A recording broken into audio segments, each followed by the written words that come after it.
Hello from Warsaw, Poland. I'm right now at a park which used to be a palace, and who destroyed this? Who destroyed this palace again?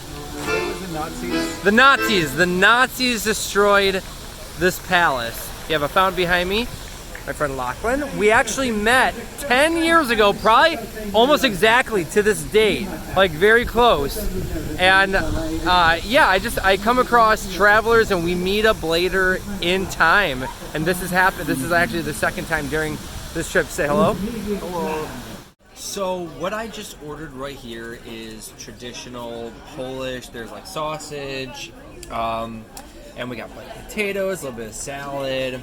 So I already tried it a second ago, but I'm gonna try it again. Just like this taste is phenomenal. This is easily the best thing that I've had in 2 weeks. Another gorgeous square here in Warsaw. This is also a recreation because the Nazis destroyed this whole area. Look at this. I think this is just like called like Market Square or something. Had an amazing lunch. Just awesome. I'm really impressed with Warsaw, like really impressed.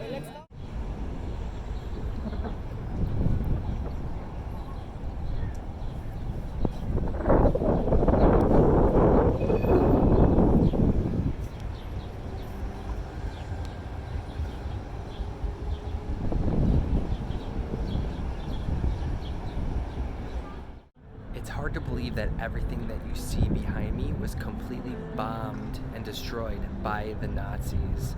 Everything that you see behind me is a recreation, and they had to use photos and whatever they had to be able to create what they once had. The column, you actually see the old column down there. So they put up a new one right here. But still, they did a great job, and they still have such a vibrant city after such turmoil. I mean, this place was completely flat. It was destroyed, and only about 1,000 people remained in Warsaw right after World War II. Now for something completely different, I left Warsaw, and I took the overnight train. Didn't have the greatest sleep. I kind of predicted that, but I came here to the mountains. Right over there is Slovakia. I believe right on the other side of those mountains. I'm not going to Slovakia, but I'm going along. This is a hugely popular place for the Polish. I mean, there are Polish people everywhere on vacation to these gorgeous mountains right here in Zakopane. I think that's how you say it. And it's known for these huts, and I wish I had a little bit more of the backstory behind it, but it's what makes it a little bit more magical, these mountain huts as they are listed. I've been hiking now for a couple hours, and I'm not sure if I can really fulfill the hike that I want to do. It's yeah, it's a lot harder than I thought. Actually, I knew it was going to be difficult, but the lack of sleep, thinking of how long it's going to take to get back to town, I might just say that this view might be good enough. I had gotten a little bit higher, but this is where I am calling it quits. I still have that much more to do.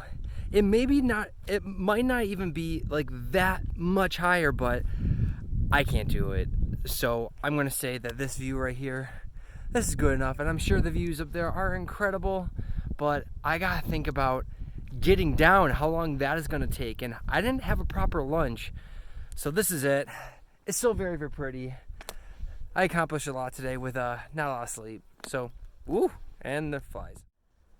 This may seem like absolutely no big deal, but after all the loud places I've been, overnight trains, I get a bed of my own in a cute cabin. You can even hear the sound of a river.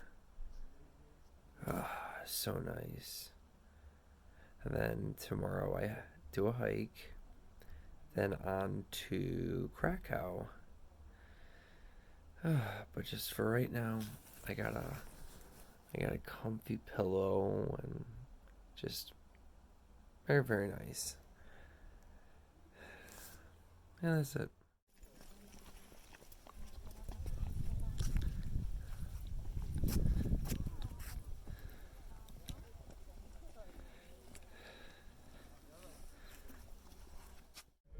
My group made it to the top. We had a great time. It took about 3 hours to get up here. Here is the grand finale. Got to the lake. Yeah. It's getting a lot crowded though. Got a regional performance, and I got my Polish stew called bigos, some type of like pierogi down here. But yeah, super cute right before my bus to Krakow. I've spent the day so far wandering around Krakow, Poland, and there are some pretty things to see. I love this cathedral, like super, super cool. Another cathedral that I saw near the castle in town, that was pretty cool. But the disappointing sides, number one, I went to this place that is referred to as like Schindler's enamel factory. That is where basically the story of Schindler's List takes place. And you would think that would be the whole center of the museum, but it wasn't.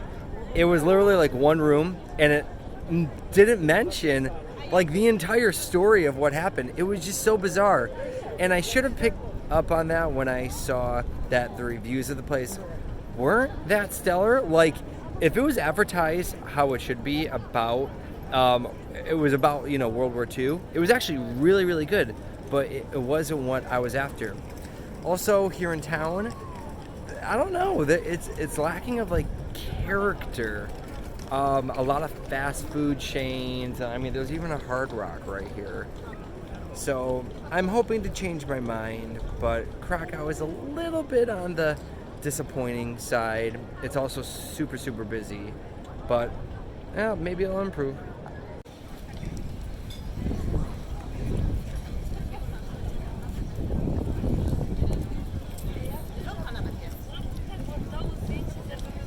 Before you see the exhibition, and then I will be showing you the exhibition.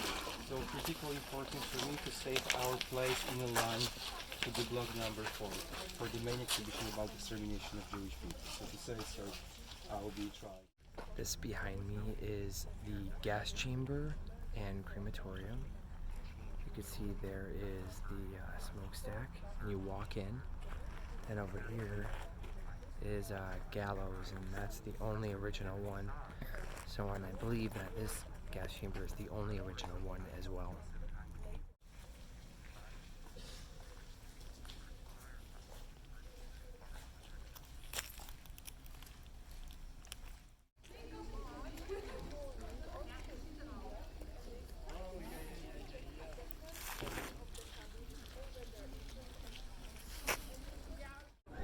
This town right here is called Poznan, and I believe that's how you say it. Some people have told me otherwise, but it is a little day trip on the way to Berlin. It just worked out with my route, and already I like it better than Krakow.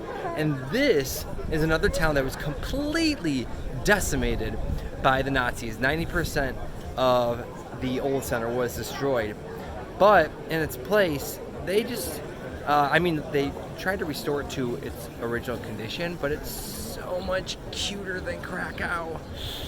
I hate to say that.